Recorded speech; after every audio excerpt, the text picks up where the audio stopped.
नमस्कार बंधुरा आपनारा देखছেন कुकिंग हाउस ऑफ अनिमा। आज के देखो আমি কিছুটা পেঁয়াজ কলি নিয়ে নিয়েছি। পেঁয়াজ কলি তো অনেকে অনেক ভাবেই খেয়েছো, আজকে আমি যেইভাবে করছি সেইভাবে একবার ট্রাই করে দেখতে পারো। গরম ভাতে পুরো জমে যাবে। তার জন্য প্রথমে আমি পেঁয়াজ কলিগুলো কেটে নেব।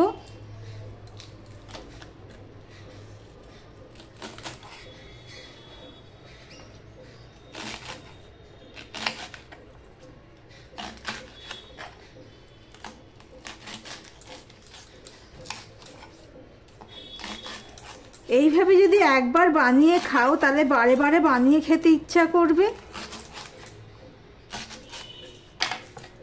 এইভাবে সমস্ত পেঁয়াজগুলিগুলো আমি কেটে নেব। কিন্তু যারা আমার ভিডিওটি দেখছো, রেসিপিটি দেখছো, তাদেরকে বলছি একটা ছোট্ট করে একটা লাইক করে দিও। আর দেখো সমস্ত পেঁয়াজগুলিগুলো আমি একটা ডিশে তুলে নিয়েছি।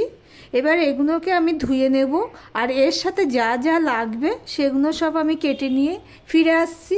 সঙ্গে থেকো বন্ধুরা। বন্ধুরা উনানে একটা কড়াই বসিয়ে দিয়েছি আর পেঁয়াজ কলিগুলো দেখো আমি এইভাবে কেটে ধুয়ে নিয়ে নিয়েছি।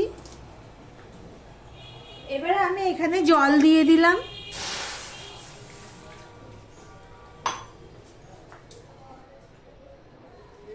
আর নুন দিয়ে দিলাম, অল্প নুন দেবো, সম্পূর্ণটা দিলাম না। সম্পূর্ণটা আমি মিশিয়ে নিলাম। এবার পেঁয়াজ কলিগুলো এর মধ্যে দিয়ে দেব। এবার ঢাকা দিয়ে এটা আমি সিদ্ধ করে নেব। দেখো বন্ধুরা পেঁয়াজ কলিটা সিদ্ধ হয়ে গেছে। এবার হাতে দিয়ে দেখো পুরো ছিঁড়ে যাচ্ছে। এবার আমি গ্যাসটা অফ করে দিলাম। সিদ্ধটা এমনভাবে করেছি যাতে দেখো জলটাও শুকিয়ে গেছে, পেঁয়াজ কলিটাও সিদ্ধ হয়ে গেছে। গ্যাসটা আমি অফ করে দিলাম। আমার ভিডিওটি যদি ভালো লেগে থাকে তাহলে লাইক কমেন্ট শেয়ার করে দিও। আর যারা দেখছো এখনো পর্যন্ত সাবস্ক্রাইব করোনি তাদেরকে বলছি সাবস্ক্রাইব করে পাশে থাকার জন্য। এবার আমি এখানে টমেটো নিয়ে নিয়েছি, পেঁয়াজ নিয়ে নিয়েছি, কাঁচা লঙ্কা নিয়ে নিয়েছি আর রসুন আমি থেতো করে নিয়ে নিয়েছি। এবার আমি পেঁয়াজ কলিগুলো একটা পাত্রে তুলে নেব। একটা কড়াই বসিয়ে দিয়েছি, দেখছো খালি করে। কড়াইটা গরম হয়ে গেছে। এবার এর মধ্যে আমি সর্ষের তেল দিয়ে দিচ্ছি। প্লিজ যারা সাবস্ক্রাইব করোনি নতুন বন্ধুদের বলছি প্লিজ সাবস্ক্রাইবটা করে দিও। দেখো তেলটা হয়ে গেছে। আর এখানে দেখো একটা টমেটো কুচি নিয়েছি, লঙ্কা নিয়েছি আর রসুন আর পেঁয়াজ নিয়েছি। আমি সবার প্রথমে রসুন পেঁয়াজটা দিয়ে দেব। আর যারা শুকনো লঙ্কা পছন্দ করো তারা শুকনো লঙ্কা দিতে পারো, আরও স্বাদ বেড়ে যাবে। লঙ্কাটা আমি দিয়ে দিলাম আমাদের স্বাদ অনুযায়ী, আমরা যেই ঝাল খাই সেই অনুযায়ী লঙ্কাটা দিয়ে দিলাম।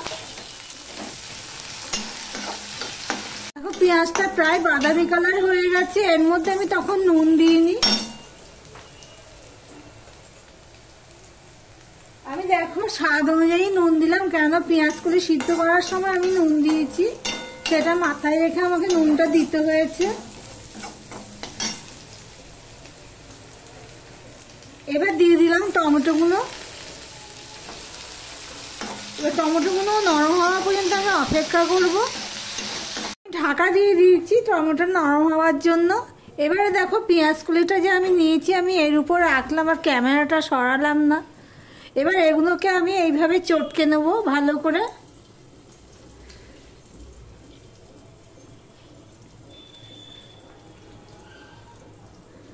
যারা এখনো পর্যন্ত লাইক করতে ভুলে গেছো প্লিজ বন্ধুরা একটা লাইক করে দিও।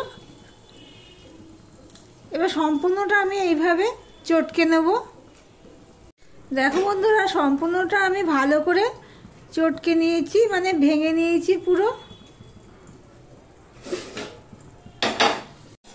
এদিকে টমেটোটাও নরম হয়ে গেছে।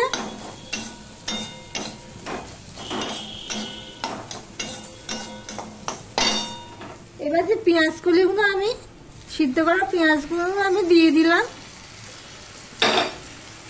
দিয়ে সম্পূর্ণটা মিশিয়ে ভালো করে এভাবে ঘাঁটতে থাকবো। এটা হলো পেঁয়াজ কলির ভর্তা। পেঁয়াজ কলি তো অনেকে অনেকভাবেই খেয়েছো, এইভাবে একবার ট্রাই করে দেখতে পারো, দারুণ স্বাদ হয়, ভাত রুটি দুটোর সাথেই ভালো লাগে। সম্পূর্ণটা আমি এইভাবে ঘাঁটতে থাকবো যতক্ষণ না টমেটো এগুলো সব পেস্ট হয়ে যায়। দেখো সম্পূর্ণটা আমি পেস্ট করে নিয়েছি ভালোভাবে। তাহলে ভিডিওটি আজকের মতন এখানেই শেষ করলাম, আবার অন্য কোনো সুন্দর সুন্দর রেসিপি নিয়ে চলে আসবো। তাহলে আজকের মতন টাটা।